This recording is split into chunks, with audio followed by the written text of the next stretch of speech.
Hi, this is Siddhi, and today we are going to talk about potty training. Okay, so this video is a continuation of the toilet training video which I posted last week. So make sure that you watch that because otherwise it's not going to make sense. All right. So potty training you will start after you have completed the toleration of toilet seat or toleration of the of being able to squat and everything that I have talked about in the toilet training you know video last week. Okay. So once your child has reached the stage where he's tolerating the toilet and this position and everything, then what you will do is we now start looking at how to teach the child. Now, with potty training, there are two types of children that you come across when I'm dealing with potty training. So, one type of child is somebody who has a regular routine, and the second type of child who doesn't have a regular routine. So, the training sort of differs a little bit for both of them. Okay, so the first type, let's look at the type how you train a child who has a regular routine. All right, so some part of this test of these steps will be the same for the second part, but I'll go through it and you'll see what is the difference between the training for both of them. Okay, so a child who has a regular routine, what you need to first do is you have to figure out the time that the child does the potty. Okay, this is important because then when you have the time that you know when the child does potty, you have to keep the child in an enclosed space under supervision, because with autistic children what happens is that they tend, especially if you start potty training after 4 years of age, they've already formed routines of doing potty. So they will tend to go towards the towards and stand in a corner, or they will do things which are basically wherein they will go out of your sight. So if they go out of your sight, you are not going to be able to do number three, which is watch for the sides. So that's why it's very, very, very important that you keep the child within an enclosed space in adult supervision at this time, so that you can figure out the signs that the child gives and your training is more successful. Okay, otherwise you're going to end up in this situation where the child, you're watching the child, but the moment the potty sensation comes in, the child will go to another room and sit in the corner, and you'll miss it. All right. So this is the first part you want to do. Once you see the signs, then you have to quietly show the child the toilet the card, and then calmly take the child to the toilet. This is where many parents tend to get a little bit tend to make an error, is that they tend to sort of put in a lot of emotion into that time. So, oh, it's potty time, potty is coming, let's go, and then pick up the child. What happens because of that is, remember, many children don't like, autistic children don't like sudden movements. Okay, so when you do that, if you pair up the excitement in relation to passing the stool, what happens is the child clamps up and gets more anxious. All right, you want the whole potty process to be calm and regulated, because without calm and regulated, potty does not happen. All right. uh, next is when you make the child sit. So when you make the child sit, you have to make sure the child is comfortable and you are comfortable. Okay, again, this is where many a times parents tend to make an error, that they put the child on the potty and they feel okay, fine, now he has to do it in 10 minutes. But especially with autistic kids, what happens is that when you move them initially, when you're moving them to the potty seat, they tend to clench up.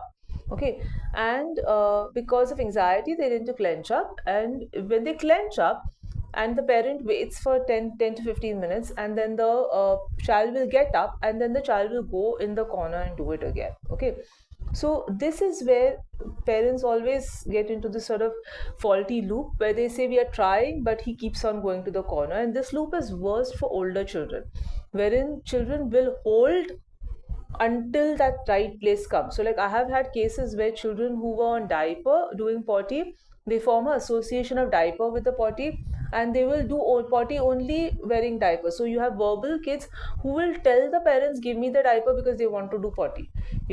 So that's the reason why in the last video I said your toilet training has to start as early as 2 years, because you don't want to get the child to develop faulty patterns. However, if your child has already developed faulty patterns, then this step of making the child sit becomes more important, because it should end with success. So to ensure that it ends with success, what you do is you make the child sit, you give him deep pressure, you take his feet, if you're sitting on the Western toilet, you take his feet and put it on your thighs, and you squat in front of the child. You can even give things like give mobile, give books, stimming toys, so that the child is willing to sit. If you're giving things like mobile, stimming toys or anything, make sure don't give those anywhere else, so that the toilet becomes like a good place for the child to come in and sit and get it. So it acts as an inbuilt reward. Okay, if you're not giving anything but you're just doing deep pressure, to the child, then once the child has passed the stool, you show the child this potty and say, okay, look, you did it, I'm giving you a reward for it. Okay, so the whole concept becomes crystallized in the child's mind. Okay, now next is for the child who has who doesn't have a regular routine. Okay, so now here is where it is a bit of a okay. Next, let's look at how to do potty training with regular with children who don't have a regular routine. Okay, so now here the changes are primarily from for the stage 1 and 2. Okay, there are additions to the stage 1 and 2, step 1 and 2 of the plan 1. After that, the plan sort of stays the same. Alright, so the first thing that again for this child too you have to do is you have to keep the child under supervision. But the supervision over here will not be at a dedicated time, it will be literally throughout the day. Okay, so it works much better if you keep the child parallel to you instead of letting the child be free. Or here is where I tell parents that you rope in all of the adults in the house, so that there is somebody keeping an eye. So if your husband is doing work from home, you tell him to keep an eye on him and call you when he's doing potty. Or your mother-in-law is doing something, you tell her to keep an eye so that they can call you. Because here it's very important to catch the child, because potty training can only happen if you do it if you do it 100% consistency. If you keep on making mistakes wherein the child has accidents, then the child will take a longer time to understand the association.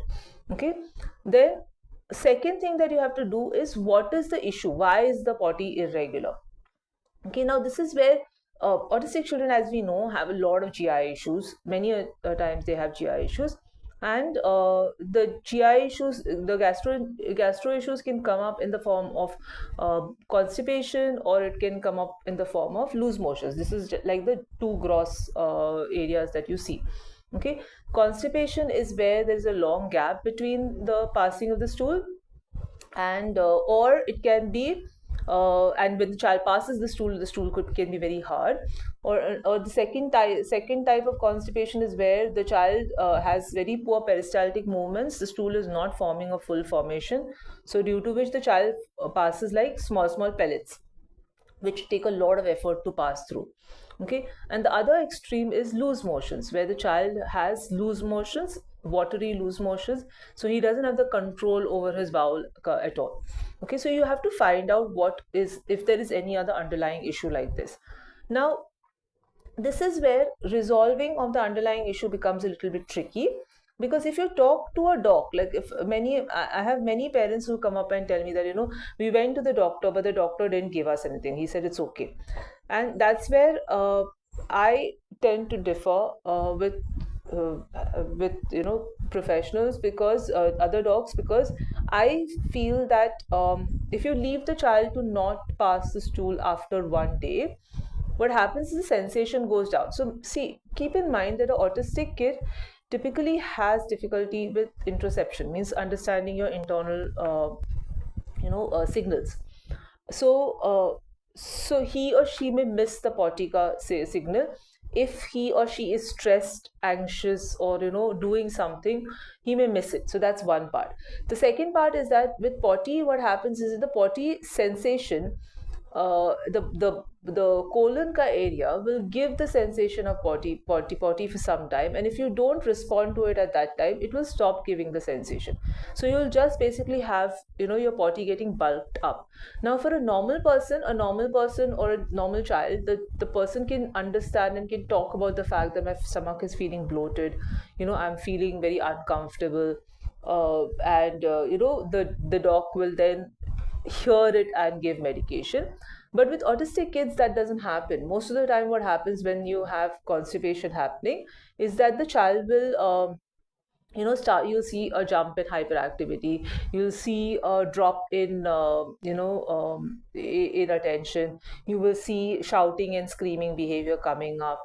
Many children have gone off food, and that's when parents have realized there's something wrong.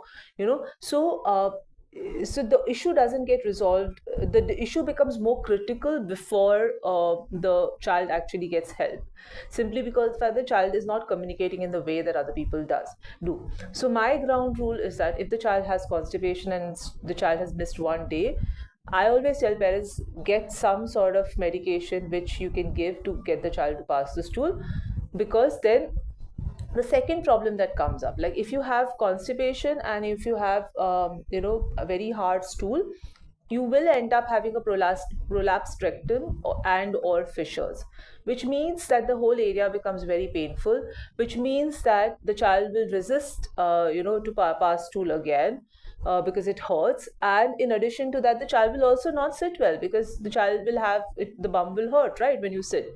So all of these things are corrected, which do not come across with autistic children, because they can't talk about all of this stuff, right?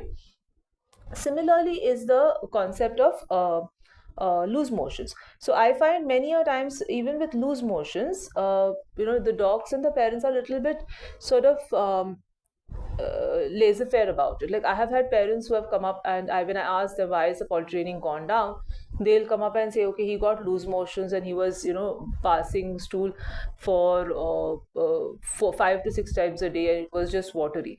And my question in my mind is that why is it that when you know that he is getting loose motions, why did you wait for 5 to 6 days to give medication? Because if I, as an adult or anybody, we go to the doc and we say I'm getting loose motions, the doc will ask how many times you've got it, and if I say I've got it 2 or 3 times, he'll just give me a medication immediately.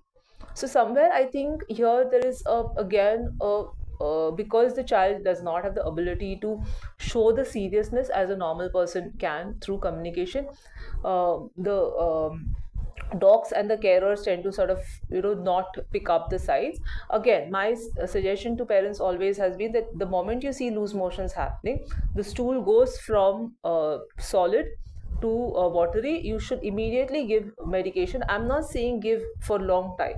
Like normally docs will say that give, if there is constipation, they'll say give medication for 5 days, or give loose motion ka medication for 5 days. I'm not saying that way. In fact, I don't think you should be doing that. That again doesn't work with spectrum kids, because many a times when the kids get into this sort of a loop where constipation ka medication is given, then the child goes to a loose motion ka stage, and then the parent stops. What works much better is you do spot on treatment. Means the child has got constipated, you give medication, the child passes the stool, don't give medication. Same way, the child has got loose motions, you give medication, the loose motions stop, you don't give medication. That works much better with the children. Also, if you have fissures or prolapsed rectum, it is a good idea to get the child to sit in warm water, so that the area becomes a little bit soft. It's easier to clean, and to put coconut oil or something to sort of soften that area. Okay, so now I'm just going to share some ideas that some of the parents and I have tried over the years. So if anybody wants to pick, if to see whether if it is useful for anybody. Okay, so first idea that a lot of parents first idea that we have tried is making the child sit after a heavy meal. So most of the time your body will form stool after a heavy meal. So if you schedule it within the schedule that you have to go to try potty, the child will go and sit more willingly. And if it happens, then you can reward it, and the process can continue in that way. The only problem with this method is that that remember you're doing it in association with a time. So in case the child feels the need for going potty, or has loose motion or some stomach upset where he has to go more frequently, he may not necessarily go to the toilet at that time. You might have an accident. Okay, so it's important that if you have started by doing making the child sit after a heavy meal, then you continue to the through the stages of communication, so the child understands that you have to communicate and that potty is only in the toilet.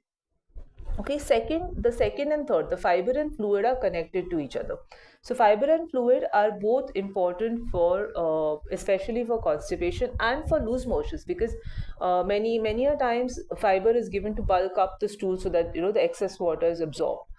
But the key part to remember is, if your child is constipated and you're giving him fiber, you have to make sure the water is optimal, because with less water, the child's stool will be more hard and impacted. Okay, now here is one of the tricks that a few of our parents have told me about it, where they tried this thing with their child and it worked for them. Was that they, after a heavy meal or at a time of the day when they feel the child is going to do potty, they give a full bottle of water to the child. So they feed, literally, like one of the parents told me, 1 liter of water to the child, which makes the child feel like going to poop, and then he or she goes to poop.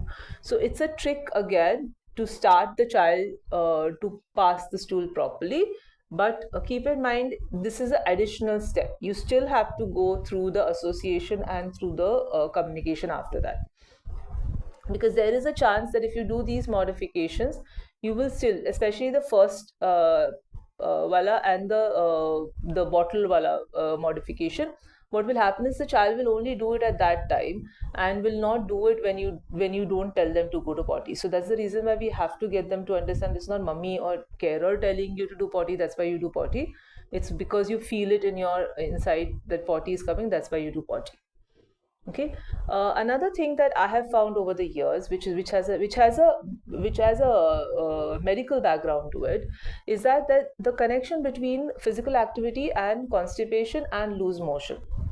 Okay, so if you talk to any dog, they will tell you that to get proper peristaltic movements, as in the stool to move through your intestines, you have to have movement, you have to have walking, you have to have running, you have to have rigorous movement. Okay, if you don't do that, then you're more liable to be constipated, and your stool is more liable to be impacted. Okay, so you have to make sure, this is especially true for our children, because our children, even though they require gross motor, they don't actually take it in the right manner. They just do these sort of bunny hop type of things as hyperactivity, which is not enough. You want them to be able to do proper gross motor, like going for, like, I have a kid who used to go for 1 hour trek before 30 minutes of 1 hour trek, before trying to do potty. There used to be another kid who used to do a lot of jumping on the trampoline and everything before he used to go to potty. So you need to do physical activity before. There is a connection between physical activity and constipation, even though it's not always like after physical activity you're going to get constipation. After physical activity, then the constipation will get resolved. It's typically it varies, but there is a connection between physical activity and constipation. Second factor that is important is need for routine need for routine before the time to pass the stool. So many times what happens now, you have, like I said, our children have introspection issues, so they are not able to feel the sensations that come from inside their body. So then what happens is that if your routine is too packed and very very fast moving, the child will miss the clues.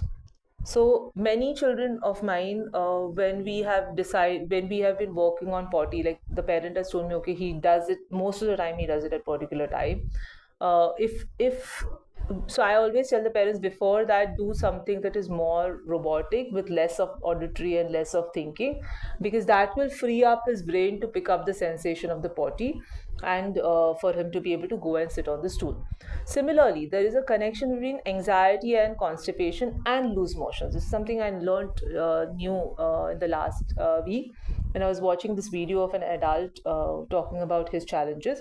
And he talked about how so we know that anxiety can lead to constipation, okay, and he talked about how stress and anxiety led to loose motions with him.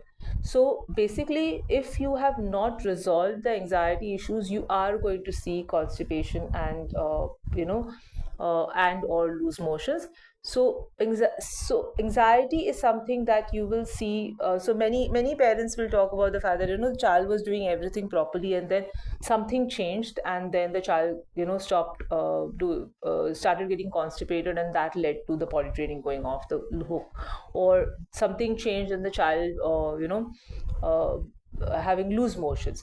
And many a times, especially with the loose motions, the carers and the doctors will go off and say it's because he ate something faulty or drank something that there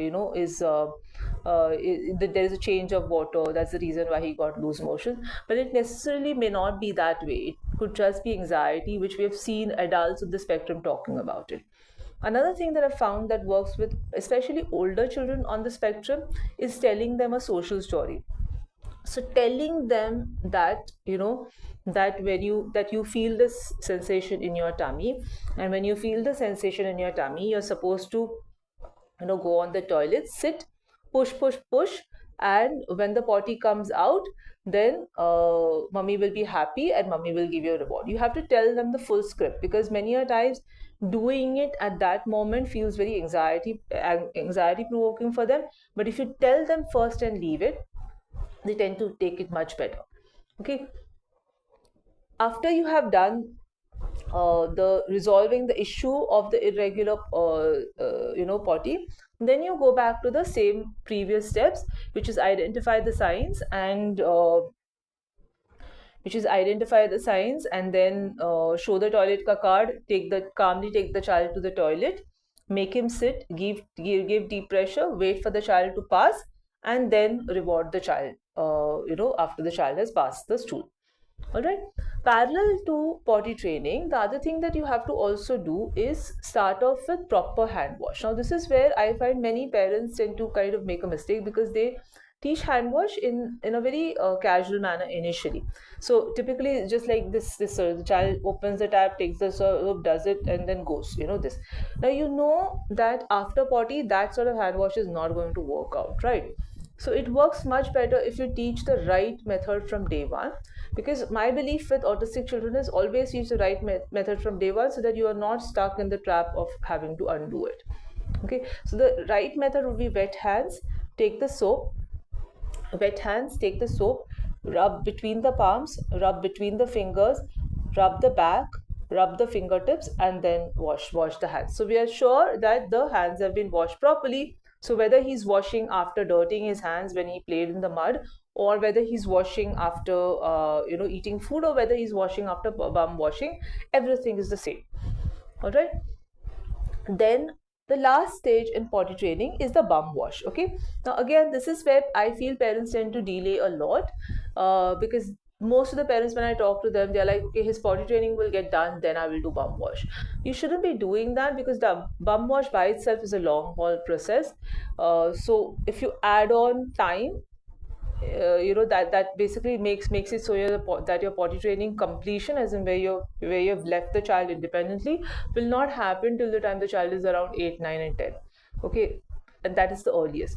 So ideally, if you have started bum wash should be started from 4 years of age, and if you have started potty training at 2, obviously you wait till 4 to start with bum wash. If you're starting potty training after 4 at any point of time, you start with bum wash parallel to potty training.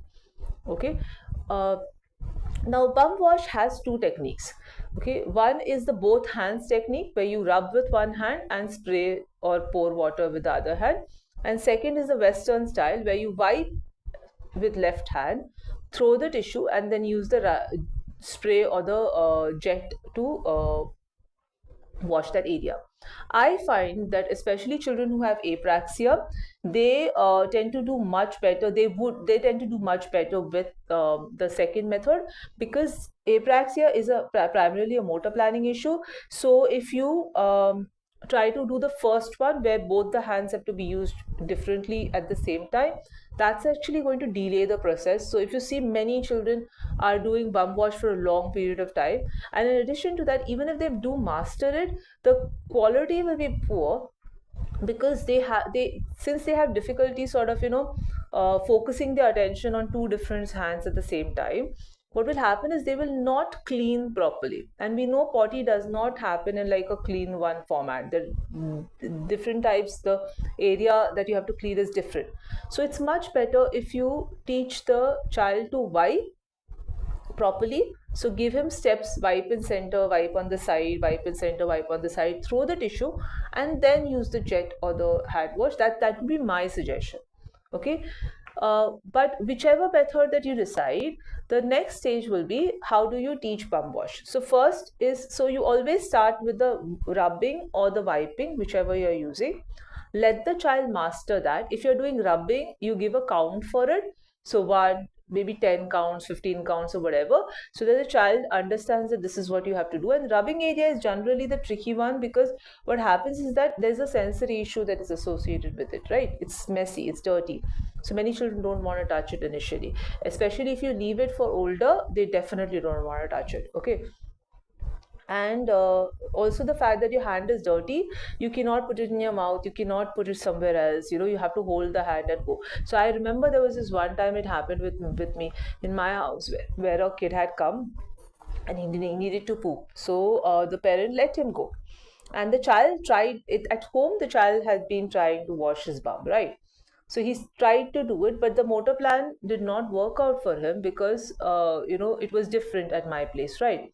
So he tried to do it, and there was literally potty all over the toilet, because in his process of trying to wash himself, clean himself, he had got that dirty hand everywhere. And there are kids I know, I have seen, who got it on their clothes and everything. So this is a stage where you have to teach the child that to hold that hand separately, and pull up your clothes, and then go off and wash the hands. So this is a very important step. Then the second part is the jet. Okay, so for the jet, it is a completely fine motor movement with joint pressure. So it is good if you do the rubbing with the child at the on the toilet, and the jet, just do it separately late multiple times in the day, so that the motor plan comes in, because the child has to figure out how much pressure to put and to position, right? So first figure out the pressure by just letting the child hold it in his hand and just press. And then once he's figured out the pressure and you have labeled it as press, then you go, or spray, then you go and teach the motor plan of aiming it to your bum. All right. All of this is going to be with verbal prompts, okay, initially, because the child will not understand, he will not be able to see, so he cannot do something like look at steps and on a mini schedule and do it himself. Once the child is able to do it on verbal prompt, then you can either put steps and step back if you feel that the child is missing the steps, or you can stand over there and supervise. In India, it's also a good idea to give to teach the other modifications. So like if your child is washing with jet, you also want to teach the modification of using a mug, because different places typically tend to have sometimes jet and sometimes mug. And once the child is able to do it clean, then you go off and move it to independent. Okay, so overall, if you see, potty training is a long process, and even without any extra challenges, it takes a year to complete it. Okay, uh, till the point that the child reaches to the supervision stage. So you need, and it is also a therapy technique which it's also a teaching which is not done by the therapist, although I've seen very interesting videos of OTs teaching the motor plan in the therapy setup. But keep in mind that it is never going to be identical. So the ownership of doing potty training falls on the parent only, it doesn't go to anybody else. So that's the reason why please start early, so that you get the time and space to teach it, and you don't end up having to undo the faulty patterns that the child has developed. All right, thank you.